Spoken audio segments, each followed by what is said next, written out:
اعوذ باللہ من الشیطان الرجیم بسم اللہ الرحمن الرحیم۔ کتاب گناہان کبیرہ جلد نمبر 6 فائل نمبر 6 گناہ کبیرہ نمبر 43 مومن کی بے عزتی کرنا صفحہ نمبر 158۔ مومن کی بے عزتی کرنا، مذاق سے مومن کی آبروریزی کرنا، گالی دینا، طعنہ دینا، تذلیل، توہین یا ڈانٹ مذمت کرنا، تکلیف دینا گناہان کبیرہ میں سے تیسرا گناہ ہے جس کے لیے خدا نے عذاب کا وعدہ کیا ہے۔ مومن کی بے عزتی کرنا خواہ وہ کسی بھی طریقے سے ہو، چاہے وہ مذاق اڑانے سے، گالی دینے سے، برا بھلا کہنے سے یا عیب بیان کرنے سے یا ڈانٹ کر اور ملامت کرنے یا ذلیل کرنے سے، حقیر سمجھ کر توہین کرنے سے یا مذمت کرنے سے اور اس کو اذیت پہنچانے سے ہو، وہ حرام ہے۔ مومن عزیز اور محترم ہوتا ہے، صفحہ نمبر 161۔ وہ آیات و روایات جو کسی مومن کی شان میں ملتی ہیں ان سے معلوم ہوتا ہے کہ مومن کی شان و شوکت اور شرافت میں خدا نے غیر معمولی اہتمام کیا ہے، اسے تمام قابل احترام اشیاء سے زیادہ محترم اور اس کی بے عزتی کو بہت بڑا گناہ اور اس کا خون بہانے کی مانند سمجھا ہے اور اسے اپنی ذات پاک سے وابستہ سمجھ کر فرمایا ہے۔ اللہ ولی الذین آمنوا، سورہ بقرہ آیت نمبر 257۔ خدا ان لوگوں کا ولی ہے جو ایمان لائے اور اپنے آپ کو ان کا دوست و مددگار بتایا ہے۔ ذالک بأن اللہ مولی الذین آمنوا، سورہ محمد آیت نمبر 11۔ یہ اس لیے ہے کہ ایمانداروں کا خدا سرپرست اور اپنے اوپر مومنین کی مدد واجب کر لی ہے۔ وَكَانَ حَقًّا عَلَيْنَا نَصْرُ الْمُؤْمِنِينَ، ہم پر مومنین کی امداد کرنا لازم تھا۔ مومنین کو حقیقی عزت دے کر اپنے پیغمبر کے ساتھ ذکر کیا گیا ہے۔ وَلِلَّهِ الْعِزَّةُ وَلِرَسُولِهِ وَلِلْمُؤْمِنِينَ، سورہ منافقون آیت نمبر 8۔ عزت تو خاص خدا اور اس کے رسول صلی اللہ علیہ وسلم اور مومنین کے لیے ہے۔ مومن کو بہترین اور اعلیٰ ترین انسان سمجھا۔ ان الذین آمنوا وعملوا الصالحات اولئک ھم خیر البریہ، سورہ بینہ آیت نمبر 7۔ بے شک جو ایمان لائے اور اچھے کام کرتے رہے یہی لوگ بہترین خلائق ہیں۔ سید المرسلین صلی اللہ علیہ وآلہ وسلم کو ان کے ساتھ تواضع اور احترام سے پیش آنے کا حکم دیتا ہے۔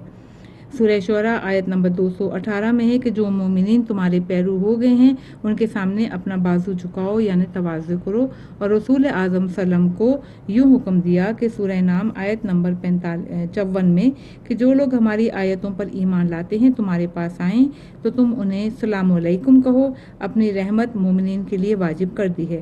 کتب ربکم علی نفسہ الرحمہ، انعام آیت 54۔ تمہارے پروردگار نے اپنے اوپر رحمت واجب کر لی ہے، اپنے آپ کو مومنین کی جان و مال کا خریدار کہا ہے۔ ان اللہ اشتری من المؤمنین انفسہم و اموالہم، سورہ توبہ آیت 111۔ اس میں شک نہیں کہ خدا نے مومنین سے ان کی جانیں ان کے مال خرید کر لیے، مومنین کو اپنا دوست کہا ہے۔ یحبہم و یحبونہ، خدا جنہیں خدا دوست رکھتا ہے وہ اس کو دوست رکھتے ہیں۔ والذین آمنوا اشد حبا للہ، جو لوگ ایماندار ہیں وہ ان سے کہیں بڑھ کر خدا کی محبت رکھتے ہیں۔ الغرض خدا سے مومنین کا تعلق اور وابستگی ظاہر ہے، اور تعلق کسی بزرگ سے ہوتا ہے، اس کی توہین کرنا در حقیقت اس بزرگ کی تحقیر کرنا ہے۔ چنانچہ رسول خدا صلی اللہ علیہ وسلم نے فرمایا، وسائل کتاب حج باب 159 جلد 8 صفحہ 612۔ بے شک خداوند عالم نے مومن کو اپنی بزرگی اور توانائی کا نمونہ بنا کر پیدا کیا۔ جس نے مومن پر طعنہ زنی کی یا اس کی بات کو رد کر دیا تو سمجھ لو اس نے قول خدا کو رد کر دیا۔ سفینۃ البحار جلد اول صفحہ 290۔ حضرت امام موسیٰ کاظم علیہ السلام نے کعبہ معظم کے سامنے کھڑے ہو کر فرمایا، اے کعبہ تیرا حق کس قدر عظیم ہے، خدا کی قسم مومن کا حق تیرے حق سے بزرگ تر ہے۔ اس سے پتہ چلتا ہے کہ مومن کی آبرو ریزی کس قدر بڑا گناہ ہے۔ اب محترم قارئین کی معلومات کے لیے مذکورہ عنوانات میں سے ہر عنوان سے متعلق آیات و احادیث بیان کی جاتی ہیں۔ صفحہ 164۔ مذاق اڑانا، کسی شخص کی بات، عمل، صفت یا عادت اس طرح بیان کرنا کہ دوسرے کو ہنسی آ جائے، خواہ گفتگو سے ہو یا عمل سے یا اشارے سے یا کنائے سے، اس کے گناہ کبیرہ ہونے میں کوئی شک نہیں ہے، کیونکہ قرآن مجید اور روایات متواترہ میں اس کے لیے عذاب کا وعدہ کیا گیا ہے۔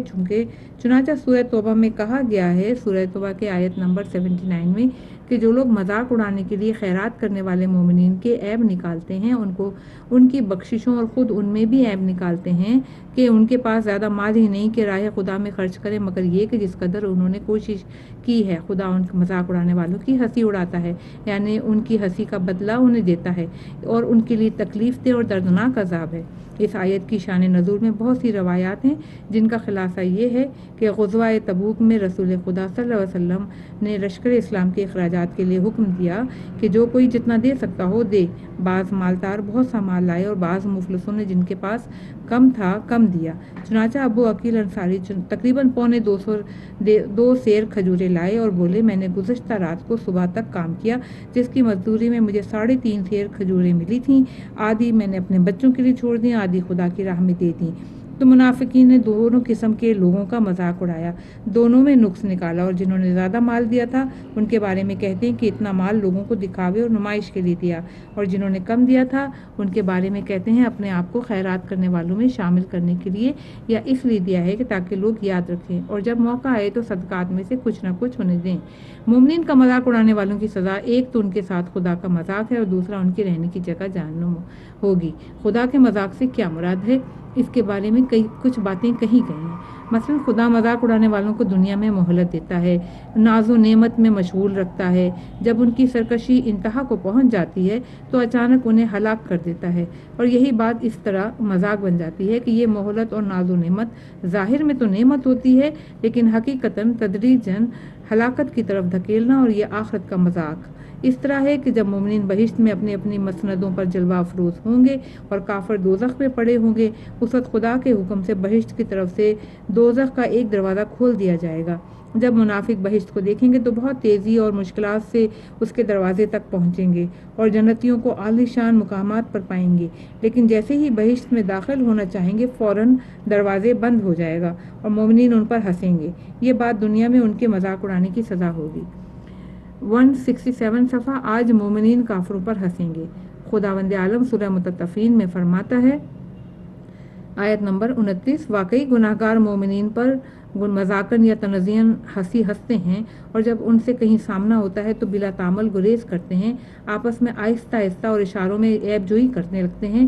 پھر فرماتا ہے تو قیامت میں مومنین جب بہشت میں تختوں پر تکیے لگائے ہوئے ہوں گے وہ کافروں پر ہنسیں گے، یعنی جو کافر دنیا میں مومنین کی ہنسی اڑایا کرتے تھے اس کے جواب میں آخرت میں مومنین ان پر ہنسیں گے۔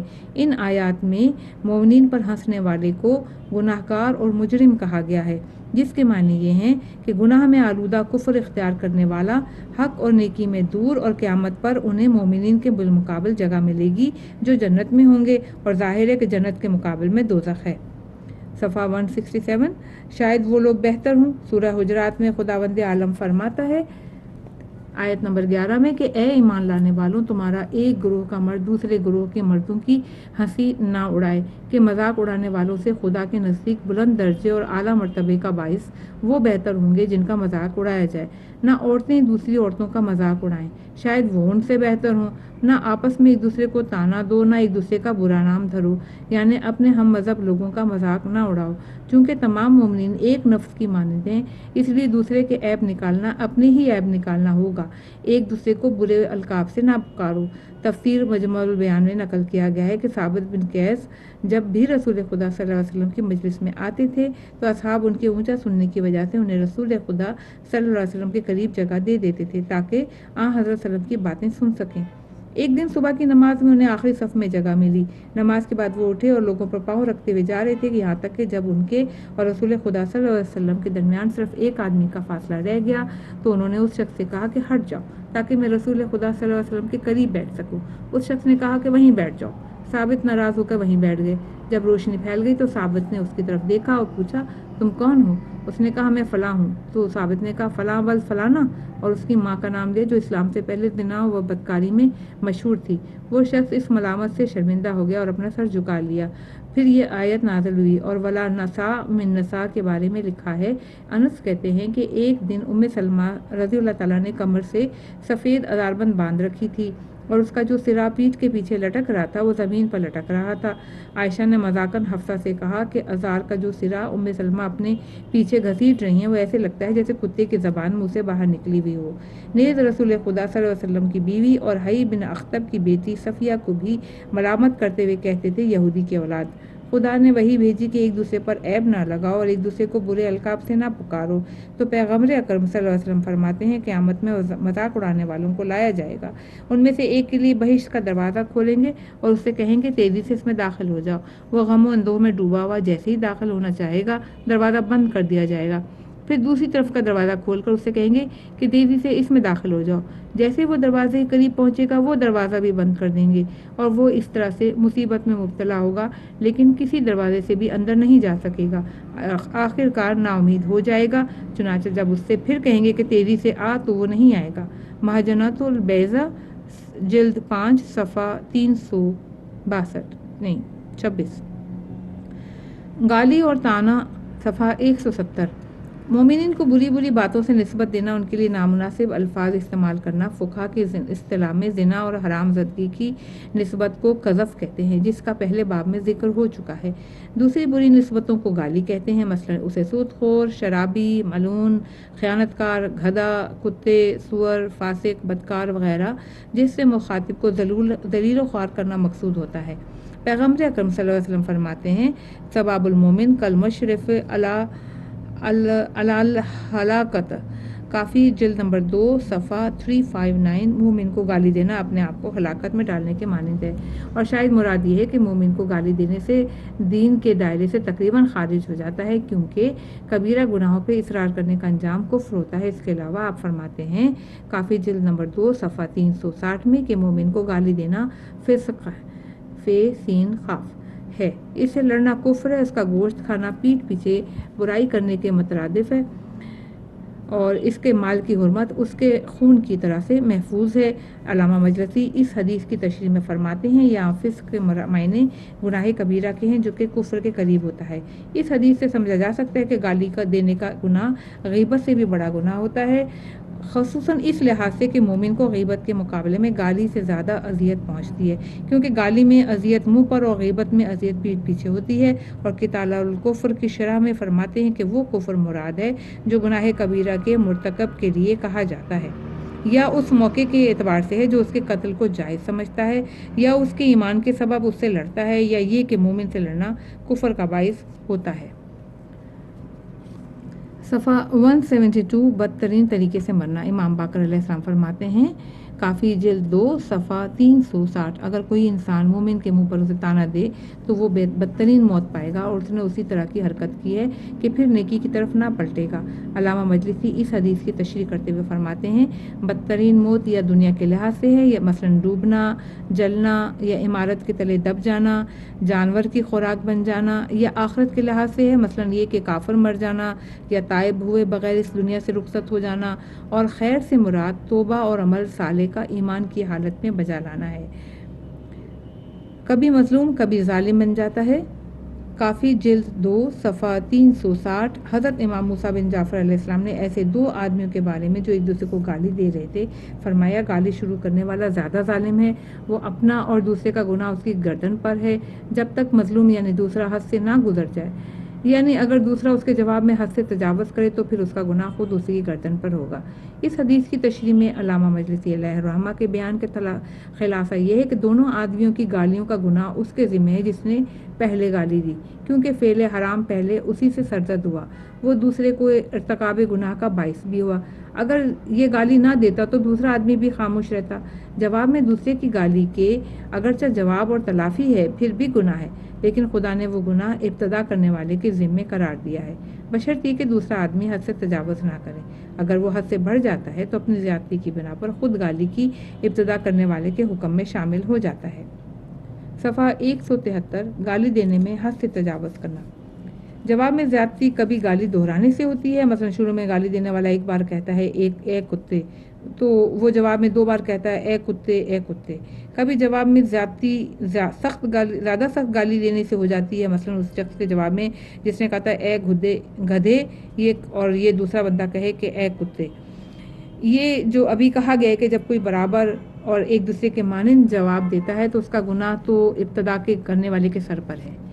بعید نہیں کہ یہ بات ایسی صورت کے متعلق ہو جب اصل گالی قذف یا جھوٹ نہ ہو، تو کوئی اگر کہے کہ اے زانی یا اے چور، تو جب گالی دینے والا چور نہ ہو تو اس کے جواب میں دوسرا یہ نہیں کہہ سکتا کہ اے چور۔ غرض یہ کہ گالی کے جواب میں ایسی گالیوں تک محدود رہنا چاہیے جو ڈانٹ ڈپٹ کے لیے مشہور ہیں، مثلا کہنا اے بے وقوف، جاہل، ظالم، غافل وغیرہ۔ 174 بد زبان پر جنت حرام ہے۔ رسول خدا صلی اللہ علیہ وسلم فرماتے ہیں، رسول کافی باب البذا جلد 2 صفحہ 323، در حقیقت خدا نے ہر ایسے بے آبرو و بے حیا گالی دینے والے پر بہشت حرام قرار دی ہے جسے اس بات میں کوئی ہچکچاہٹ نہیں ہوتی کہ وہ کیا کہتا ہے، اس سے کیا کہا جائے گا، کیونکہ در حقیقت اگر اس کی چھان بین کی جائے تو وہ زنا سے ہے یا شیطان شریک تھا۔ عرض کیا گیا، یا رسول اللہ صلی اللہ علیہ وسلم، آدمیوں میں شیطان بھی شریک ہوتا ہے؟ تو آپ صلی اللہ علیہ وسلم نے فرمایا، کیا تم نے خدا کا فرمان نہیں پڑھا کہ اے شیطان، تو مال اور اولاد میں ان لوگوں کا شریک ہو جانا۔ علامہ مجلسی نے شیخ وحی سے نقل کیا ہے کہ شاید اس سے یہ مراد ہے کہ کچھ مدت تک جنت اس پر حرام ہے، یا کوئی مخصوص جنت مراد ہے جس سے وہ محروم ہے جو گالی نہ دینے والے مومن کے لیے تیار کی گئی ہے۔ اس بارے میں یہ روایت ہے، رسول کافی باب البذا سماع کہتے ہیں کہ میں امام جعفر صادق علیہ السلام کی خدمت میں حاضر ہوا تو آپ نے گفتگو کے آغاز میں مجھ سے کہا کہ اے سماع، تمہاری اور تمہارے ساربان کے درمیان یہ کیسا جھگڑا پیدا ہو گیا؟ کہیں ایسا نہ ہو کہ تم گالی دینے والے، بد زبان اور لعنت کرنے والے بن جاؤ۔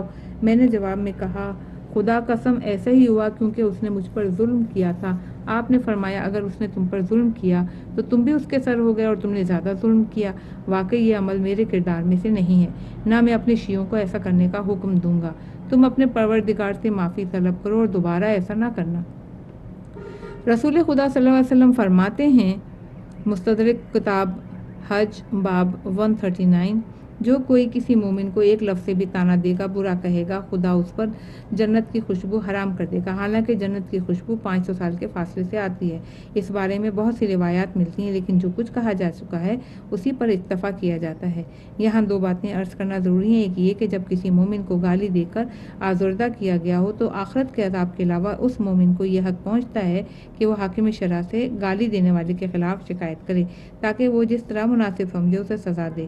جیسا کہ قذف کی بحث میں اشارہ کیا گیا ہے کہ گالی دینے والا جس کو گالی دیتا ہے اگر اس سے معافی مانگ لیتا ہے اور اسے اپنے آپ سے راضی کر لیتا ہے تو سزا ختم ہو جاتی ہے۔ دوسرا یہ کہ اگر اس گناہ پر پریشان ہو جائے اور خدا سے معافی مانگ لے تو عذاب آخرت بھی اس سے اٹھا لیا جائے گا۔ کسی کو بھی گالی دینا 177 صفحہ۔ امام جعفر صادق علیہ السلام فرماتے ہیں، البذا من جفا والجفا فی النار۔ کافی میں ہے، گالی گلوچ اور بد زبانی جفاکاری ہے اور جفاکار جہنم کا سزاوار ہے۔ مرحوم محقق بزرگوار مرزا محمد تقی شیرازی قدس سرا مقاصد کے حاشیے میں تحریر کرتے ہیں کہ روایات کے مطابق فحش گالی حرام ہے، چاہے جس کسی کو بھی دی جائے، خواہ وہ مسلمان ہو، وہ مومن ہو یا کافر ہو، اور گناہ گار فاسق چھوٹا ہو یا بڑا، بلکہ یہ بھی کہا جا سکتا ہے کہ خواہ بچہ ہو ناسمجھ ہی ہو، بلکہ بعض روایات میں تو جانوروں کو بھی برا بھلا کہنے اور گالی دینے سے منع کیا گیا ہے۔ جواب میں گالی حرام ہونا، مخالف سنی یا کافر کو گالی دینے کی صورت میں رد عمل کے طور پہ گالی دینے والے کو یا کسی دوسرے مومن کو گالی دینے کا سبب بن جائے تو حرام ہے۔ چنانچہ اقوام عالم میں کسی بھی قوم کے دینی مقدسات کو گالی دینا جائز نہیں ہے، کیونکہ اس قوم کا گالی سننے والا کوئی فرد پلٹ کر دین الہی کے مقدسات کو گالی دے سکتا ہے، اس وقت گناہ گالی کی ابتدا کرنے والے کے سر ہوگا۔ اس بات سے صراحتاً منع کیا گیا ہے، وَلَا تَسَبُّوا الَّذِينَ يَدْعُونَ مِن دُونِ اللَّهِ فَيَسُبُّوا اللَّهَ عَدْوًا بِغَيْرِ علم۔ سورہ انعام آیت نمبر 107۔ اور یہ مشرکین جن کی اللہ کے سوا خدا سمجھ کر عبادت کرتے ہیں، انہیں تم برا نہ کہا کرو، یہ لوگ بھی خدا کو بے سمجھے عداوت سے برا بھلا کہہ بیٹھیں گے۔ تفسیر المیزان میں لکھا ہے کہ یہ آیت آداب دینی کو نمایاں کر کے ہمیں تعلیم دیتی ہے کہ دینی مقدسات اور اسی طرح آداب دینی کا احترام کرنے سے توہین اور ہنسی مذاق سے محفوظ رہتے ہیں، چونکہ یہ انسان کی فطرت کا تقاضا ہے کہ وہ اپنے مقدسات کا احترام برقرار رکھنے کے لیے ان لوگوں کے مقابلے اور دفاع کرنے پر کھڑے ہو جاتے ہیں جو حد سے بڑھ جاتے ہیں۔ اکثر اوقات غیظ و غضب کی شدت میں ان کے مقدسات کو برا بھلا کہنے پر مجبور کر دیتی ہے، چونکہ یہ ہو سکتا ہے کہ مسلمان اپنے پروردگار کو عظمت اور شاعر کا تحفظ کرنے کے لیے بتوں کو گالیاں دیں، جس کے جواب میں مشرکین بھی مجبور ہو کر حریم مقدس الہی کی توہین کرتے ہیں۔ اسی لیے خدا مسلمانوں کو حکم دیتا ہے کہ مشرکوں کے خداؤں کو برا بھلا نہ کہو، کیونکہ اگر تم برا کہو گے تو جھگڑے کی صورت میں وہ بھی حریم مقدس الہی کی ایسی ہی توہین کریں گے، تو در حقیقت خود مومنین خدا پر جسارت کرنے اور توہین کرنے کے ذمہ دار ہوں گے۔ 179 مومن کو حقیر و ذلیل کرنا۔ حضرت امام جعفر صادق علیہ السلام نے فرمایا، کافی باب الایمان والکفر صفحہ 353، جو کوئی کسی مومن کو غربت و افلاس کی وجہ سے پست اور حقیر سمجھے گا، خدا اسے قیامت میں لوگوں کے سامنے رسوا کر دے گا۔ اس کے علاوہ آپ فرماتے ہیں، کافی جلد 2 صفحہ 351، جو کوئی ضرورت مند یا غیر ضرورت مومن کو ذلیل سمجھے گا، خدا اسے اس وقت تک ذلیل کرے گا اور دشمن سمجھے گا جب تک وہ اس مومن کو ذلیل سمجھنے سے باز نہیں آ جاتا۔ آپ یہ بھی فرماتے ہیں کہ جب قیامت کا دن آئے گا تو منادی ندا دے گا کہ میرے دوستوں سے منہ پھیرنے والے کہاں ہیں؟ اس پر کچھ ایسے لوگ کھڑے ہو جائیں گے جن کے چہروں پہ گوشت نہیں ہوگا۔ کہا جائے گا، یہ وہ لوگ ہیں جنہوں نے مومنین کو تنگ کیا اور ان کے مقابلے میں کھڑے ہوئے، ان سے دشمنی برتی اور ان کے دین کی وجہ سے ان پر سختی کی۔ اس کے بعد حکم دیا جائے گا کہ انہیں دوزخ میں لے جاؤ۔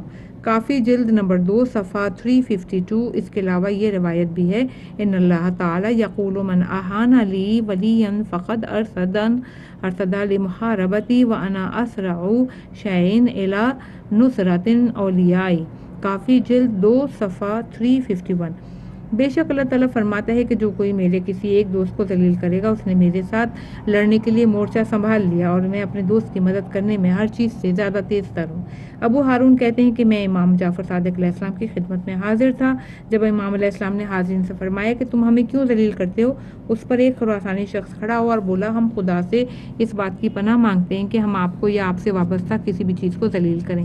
امام علیہ السلام نے فرمایا، ہاں بے شک تم خود مجھے ذلیل کرنے والوں میں سے ایک ہو۔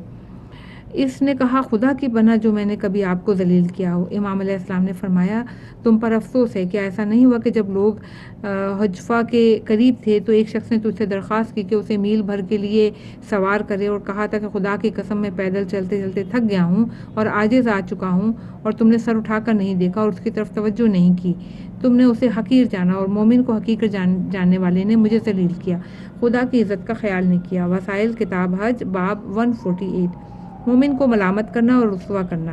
امام باقر علیہ السلام اور امام جعفر صادق علیہ السلام فرماتے ہیں، کافی جلد 2 صفحہ 354، وہ عمل جو انسان کو کفر کے بہت قریب کر دیتا ہے وہ یہ ہے کہ کسی شخص کو اپنا دینی بھائی سمجھے، اس کی لغزشوں اور خطاؤں کو شمار کرے تاکہ ایک دن ان کی لغزشوں سے اسے ملامت کرے۔ رسول اکرم صلی اللہ علیہ وسلم نے فرمایا ہے، اے وہ لوگ جو زبان سے تو اسلام لائے ہو لیکن تمہارے دل میں خالص ایمان ابھی تک داخل نہیں ہوا ہے، مسلمانوں کی مذمت نہ کرو، ان کے عیب تراش نہ کرو، کیونکہ جو کوئی ان کے عیب تراش کرے گا خدا اس کے عیب تراش کرے گا، اور جس کے خدا عیب تراش کرتا ہے تو اسے رسوا کر دے گا، اگرچہ کہ وہ برا کام اس نے گھر میں کیا ہو۔ امام جعفر صادق علیہ السلام فرماتے ہیں، کافی جلد 2 صفحہ 356، جو شخص کسی مومن کو لعنت ملامت کرے گا خدا اس کو دنیا اور آخرت میں لعنت ملامت کرے گا۔ اور اسی طرح پیغمبر اکرم صلی اللہ علیہ وسلم بھی فرماتے ہیں، کافی جلد 2 صفحہ 356، جو کوئی کسی برے فعل کو فاش کرتا ہے وہ اس شخص کی طرح ہے جس نے وہ فعل انجام دیا، اور جو کوئی کسی مومن کو کسی بات پر لعنت ملامت کرے گا وہ اپنے مرنے سے پہلے خود بھی اس کا ارتکاب کرے گا۔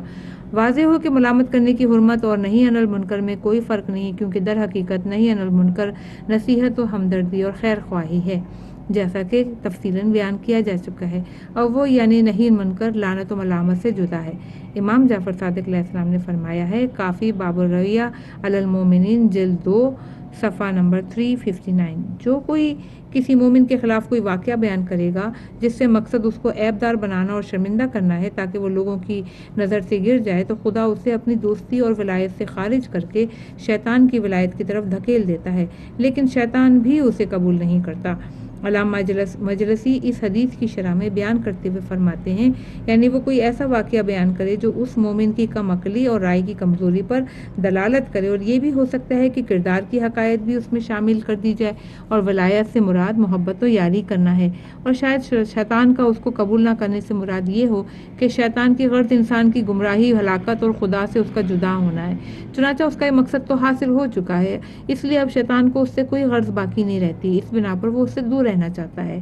محمد بن فضیل نے امام موسیٰ بن جعفر علیہ السلام سے عرض کیا کہ آپ پر قربان جاؤں، میں اپنے مومن بھائی کے متعلق ایسی بات سنتا ہوں جو بری ہے اور مرد کے لیے وہ ناگوار گزرتی ہے۔ اس کے بعد میں نے اپنے بھائی سے پوچھتا ہوں کہ میں نے تمہارے بارے میں ایسی بات سنی ہے، کیا یہ سچ ہے؟ تو وہ تسلیم نہیں کرتا، حالانکہ مجھے قابل اعتبار افراد نے یہ اطلاع دی تھی۔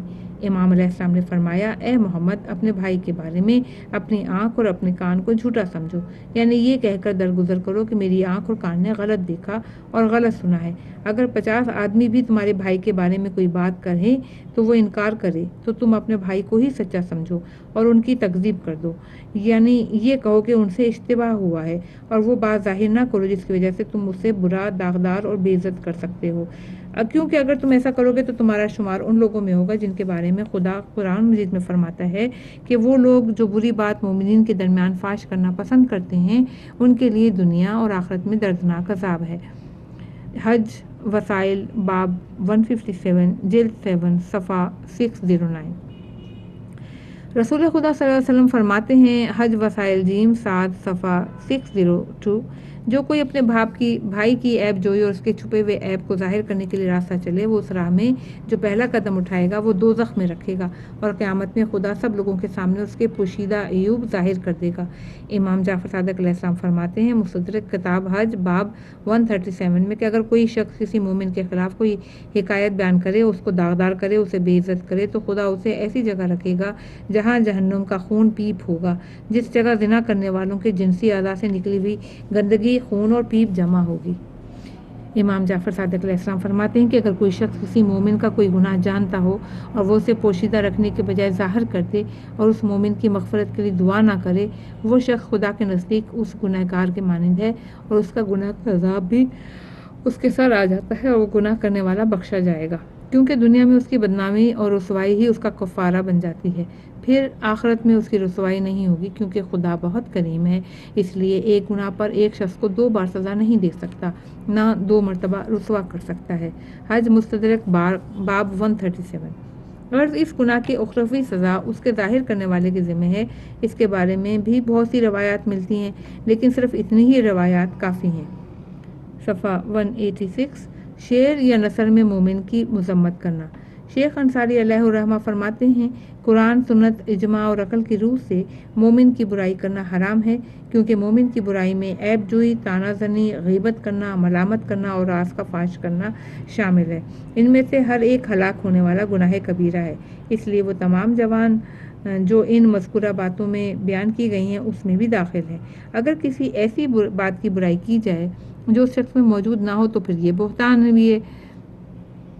فاسق مومن اور غیر فاسق مومن کی برائی میں کوئی فرق نہیں، دونوں کی برائی حرام ہے، اور جو روایت اس معاملے میں فاسقوں کی مذمت کے بارے میں ملتی ہیں اس سے بے ایمان لوگ یا وہ لوگ مراد ہیں جو کھلے عام گناہ کرتے ہیں، لیکن غیر مومن کی برائی حرام نہیں، کیونکہ وہ قابل احترام نہیں ہے۔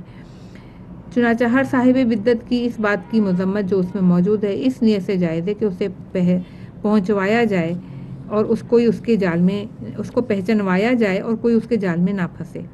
187۔ مومن کو اذیت پہنچانا۔ خدا سورہ احزاب میں فرماتا ہے، والذین یؤذون المؤمنین والمؤمنات بغیر ما اکتسبوا فقد احتملوا بہتانا واثما مبینا۔ سورہ احزاب آیت 58۔ جو لوگ مومن مردوں اور عورتوں کو ان کے کچھ کیے بغیر، یعنی ایسا گناہ سرزد نہیں ہوا جس کی بنا پر انہیں اذیت دی جائے، آزردہ کرتے ہیں، وہ بے شک گناہ اور بہت بڑے جھوٹ کا ارتکاب کرتے ہیں، یعنی بہتان کے عذاب کا سزاوار اور ظاہری سزا کے لائق ہیں۔ امام صادق علیہ السلام فرماتے ہیں کہ خدا فرماتا ہے کافی صفحہ 350 میں کہ جو کوئی میرے مومن بندے کو اذیت دیتا ہے وہ میرے خلاف جنگ کا اعلان کرتا ہے، اور جو شخص میرے مومن بندے کا احترام کرتا ہے وہ میرے غضب سے آسودہ اور بے خوف رہتا ہے۔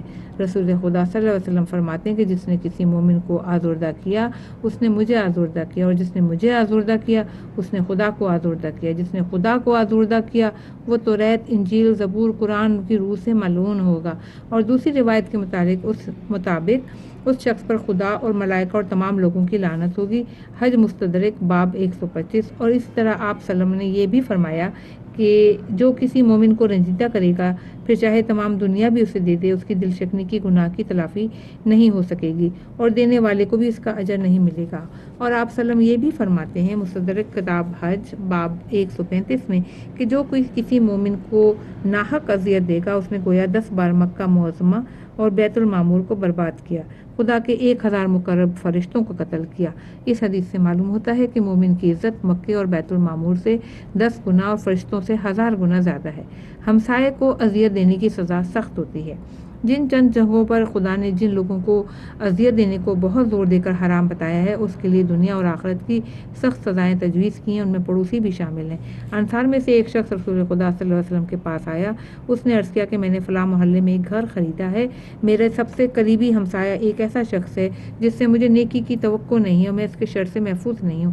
رسول خدا صلی اللہ علیہ وسلم نے علی علیہ السلام، سلمان، ابو ذر، مقداد سے فرمایا کہ مسجد میں جا کر بآواز بلند یہ اعلان کر دیں کہ جس کا پڑوسی اس کے شر سے محفوظ اور مطمئن نہیں ہے وہ ایمان نہیں رکھتا۔ اس نے 3 بار یہ اعلان کیا۔ اس کے بعد حضرت صلی اللہ علیہ وسلم نے اپنے ہاتھ سے 40 گھروں کے 40 دروازوں کے دائیں اور بائیں طرف جو آپ کے سامنے سے اشارہ کیا، یعنی چاروں طرف کے 40 گھروں تک ایک دوسرے کا ہمسایہ ہیں جن کے حقوق کا خیال رکھنا چاہیے۔ کہ کافی کتاب العشرہ باب الحسن جوار جلد 2 صفحہ 666 حضرت زہرا علیہ السلام کے مصحف میں ہے، اصول کافی جلد 2 صفحہ 667 جو کوئی خدا اور قیامت کے دن پر ایمان رکھتا ہے وہ اپنے پڑوسی کو اذیت نہیں دیتا، مہمان کا احترام کرتا ہے اور اچھی بات کرتا ہے یا خاموش رہتا ہے۔ امام جعفر صادق علیہ السلام فرماتے ہیں، کافی جلد 2 صفحہ 668 جو شخص اپنے ہمسائے سے اچھا برتاؤ نہیں کرتا وہ ہم میں سے نہیں ہے۔ پیغمبر اسلام صلی اللہ علیہ وسلم فرماتے ہیں کہ جو کوئی اپنے ہمسایہ کو اذیت دیتا ہے خدا اسے جنت کی خوشبو سے محروم رکھے گا اور اس کی جگہ دوزخ ہوگی اور دوزخ برا ٹھکانہ ہے۔ جو شخص اپنے ہمسایہ کا حق نہیں ادا کرتا وہ ہم میں سے نہیں ہے۔ جبریل ہمیشہ ہمسایہ کی اس قدر سفارش کرتے رہتے تھے کہ مجھے گمان ہوا کہ ہمسایہ بھی میراث لینے والوں میں شامل ہوگا۔ وسائل کتاب حج باب 86 جلد نمبر 8 صفحہ 488 آپ نے یہ بھی فرمایا کہ جو اپنے ہمسائے کو اذیت دے گا اور جس کا ہمسایہ اس کے آزار سے امان میں نہ ہو وہ جنت میں نہیں جا سکے گا۔ آپ نے غزوہ تبوک میں فرمایا تھا کہ جو کوئی اپنے پڑوسی کو اذیت دیتا ہے ہمارے ساتھ نہ آئے۔ وسائل کتاب حج باب 72 ایک دن اصحاب نے رسول خدا صلی اللہ علیہ وسلم سے عرض کیا، حج مستدرک باب 72 فلاں عورت دن بھر روزہ رکھتی ہے، رات بھر عبادت کرتی ہے اور صدقہ دیتی ہے لیکن اپنے زبان سے اپنے ہمسائے کو اذیت دیتی ہے، تو رسول خدا صلی اللہ علیہ وسلم نے فرمایا اس عورت میں کوئی اچھائی نہیں، وہ اہل جہنم میں سے ہے۔ لوگوں نے کہا فلاں عورت صرف واجب نماز پڑھتی ہے، ماہ رمضان کے روزے رکھتی ہے اور اپنے پڑوسی کو اذیت نہیں دیتی، تو آپ صلی اللہ علیہ وسلم نے فرمایا جنت کے مستحقین میں سے ہے۔ مستدرک کتاب حج باب 72 حضرت رسول اللہ صلی اللہ علیہ وسلم نے فرمایا ہمسایہ 3 قسم کے ہوتے ہیں۔ پہلا وہ ہمسایہ جو 3 حق رکھتا ہے وہ ایسا ہمسایہ ہوتا ہے جو مسلمان اور رشتہ دار ہو۔ دوسرا وہ جو 2 حق رکھتا ہے وہ ہمسایہ مسلمان ہے۔ تیسرا کافر ہمسایہ جو صرف ہمسایگی کا حق رکھتا ہے۔ امام جعفر صادق علیہ السلام فرماتے ہیں ملعون ہے وہ شخص جو اپنے ہمسایہ کو اذیت دیتا ہے۔ کافی میں اس کے علاوہ آپ فرماتے ہیں کہ جب بنیامین حضرت یعقوب علیہ السلام کے پاس چلے گئے تو آپ نے فریاد کی کہ اے خدایا کیا تو مجھ پر رحم نہیں کرتا جو تو نے میرا بیٹا لے لیا ہے اور مجھ کو اندھا کر دیا ہے، تو خدا نے ان پر وحی نازل کی کہ اگر میں نے اسے مار ڈالا ہوگا تو اسے زندہ کر دوں گا تاکہ اسے تم تک پہنچا دوں، لیکن تم اس بھیڑ کو یاد کرو جس کا سر تم نے کاٹ کر بھون کر کھایا تھا، اور فلاں فلاں جو تمہارے ہمسائے تھے اور روزے سے تھے لیکن تم نے اس میں سے کچھ بھی انہیں نہیں دیا تھا۔ مستدرک کتاب حج باب 72 ایک اور روایت میں ہے کہ اس کے بعد یعقوب علیہ السلام کا یہ دستور ہو گیا تھا کہ ہر روز صبح کے وقت منادی ان کے گھر سے 1 فرسخ 3 میل کے فاصلے تک اعلان کرتا تھا کہ جس کسی کو ناشتے کی ضرورت ہو وہ یعقوب علیہ السلام کے گھر آ جائے، اور شام کے وقت بھی ندا کرتا تھا کہ جو کوئی رات کا کھانا کھانا چاہتا ہے وہ یعقوب کے گھر آ جائے۔ اس حدیث سے اچھی طرح واضح ہو جاتا ہے کہ ہمسائے کے حق کی کس قدر اہمیت ہے۔ ہمسائے کے حقوق بہت سے احادیث میں بیان کیے گئے ہیں لیکن اختصار کے پیش نظر صرف ان کا خلاصہ پیش کیا جاتا ہے۔ ہمسائے کے حقوق: ہمسائے سے نیکی اور مہربانی کا برتاؤ کرو، اس سے نیکی کرنے میں تعامل نہ کرو، اسے جس چیز کی ضرورت ہو اس میں تنگ دلی سے کام نہ لو، اسے اپنے مال میں شریک سمجھو، اسے سلام کرو، وہ جو باتیں چھپانا چاہتا ہے اس کا کھوج نہ لگاؤ، بیماری میں اس کی عیادت، مصیبت میں تسلی اور اس کے غم میں ہمدردی، اور خوشی اور مسرت کے موقع پر اسے مبارکباد دو، اگر اس کا کوئی عیب معلوم ہو جائے تو اسے چھپا دو، اگر اس سے کوئی خطا سرزد ہو جائے تو اسے معاف کر دو، اگر درمیانی دیوار پر وہ کچھ کرنا چاہتا ہے تو اسے مت روکو، اگر وہ اپنے پڑوسی کے میدان سے کوئی پائپ یا گٹر گزارنا چاہتا ہے تو نہ روکو۔ گھر کے سامان میں سے جو چیز اس کے لیے ضروری ہے اس کے دینے سے دریغ نہ کرو۔ اپنے پڑوسی کے اہل و عیال پر نگاہ نہ ڈالو، اس کی عدم موجودگی میں اس کے گھر سے غافل نہ ہو۔ اس کی اولاد پر مہربانی کرو، انہیں دین اور دنیا کی اچھی باتیں بتا کر رہنمائی کرو۔ اگر مدد چاہیے تو اس کی مدد کرو، اگر قرض مانگے تو ادھار دے دو۔ اس کی اجازت کے بغیر اپنے گھر کو اونچا نہ اٹھاؤ جس سے اس کے گھر کی ہوا رک جائے۔ جو لذیذ کھانا گھر میں لایا جاتا ہے پڑوسی کو بھی اس میں سے بھجواؤ۔ ایسا نہ ہو تو چھپا کر رکھو تاکہ پڑوسی کے بچوں تک اس کی خوشبو نہ پہنچے اور انہیں بے چین نہ کرے۔ ممکن ہے پڑوسی بچوں کے لیے ایسے غذا مہیا نہ کر سکتا ہو۔ 194 صفحہ شریک حیات کو ستانا۔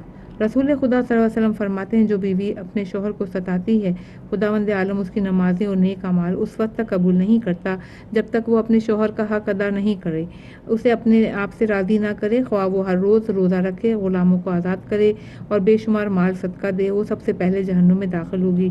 اس کے بعد آپ صلی اللہ علیہ وسلم نے فرمایا کہ جو شوہر اپنی بیوی کو اذیت دیتا ہے اس کے ساتھ بھی وہی ہوگا جو بیوی کے بارے میں کہا گیا ہے۔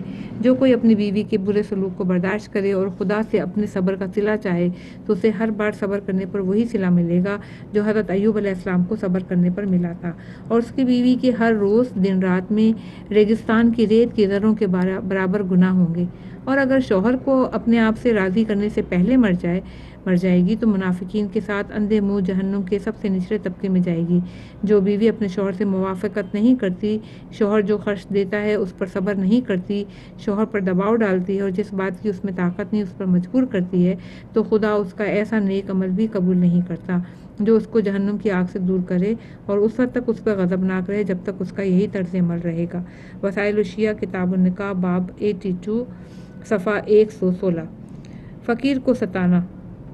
195 اللہ تعالیٰ سورہ بقرہ میں فرماتا ہے یا ایھا الذین آمنوا لا تبطلوا صدقاتکم بالمن والعذی۔